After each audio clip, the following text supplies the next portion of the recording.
আসসালামু আলাইকুম, কেমন আছেন সবাই? আশা করি সবাই ভালো আছেন। আলহামদুলিল্লাহ আমিও ভালো আছি আল্লাহ পাকের অশেষ কৃপায়।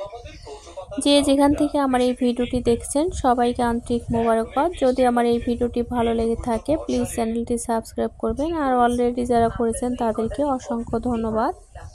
আজকে আমি লাস্টের সময় জর্দা করে দেখাবো, একদম পারফেক্টভাবে মুখে দিলে মিলিয়ে যাবে, একদম ঝুরঝুরিয়ে হবে। আসুন আমরা এখন জর্দা তৈরিতে চলে যাই। প্রথমে আমি তেলটা ভালোভাবে গরম করে নিয়েছি। এখন বাদামটা দিয়ে দিলাম। বাদামটা দেওয়ার পর অনবরত নাড়তে থাকতে হবে, না হলে পুড়ে যাওয়ার সম্ভাবনা আছে। আর যখন বাদামটা দেওয়া হবে তখন জালটা একটু কমিয়ে দিতে হবে, না হলে পুড়ে যাবে। আর এভাবে অনবরত নাড়তেই থাকতে হবে। এই তো আমার বাদামটা প্রায় হওয়ার পথে, দেখেন ফুলে গেছে। এখন আমি নামিয়ে নেব।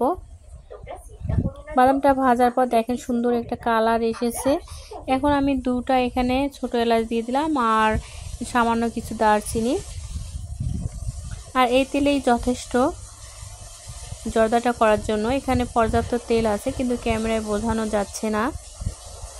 এখন আমি সেমাইটা দিয়ে দেব। সেমাইটা দেওয়ার পর অনবরত নাড়তেই থাকতে হবে।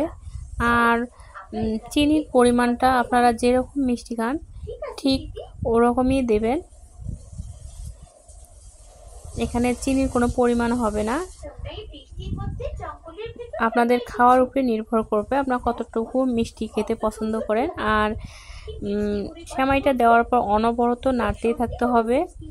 দেখুন আমার জর্দাটা প্রায় হওয়ার পথে, লালচে ভাব এসেছে। আর যখন লালচে লালচে ভাব আসবে তখন বুঝতে পারবেন যে জর্দাটা হয়ে গেছে। এখন আমি ভাজা বাদামটা দিয়ে দেব। আর এভাবে নাড়তেই থাকতে হবে।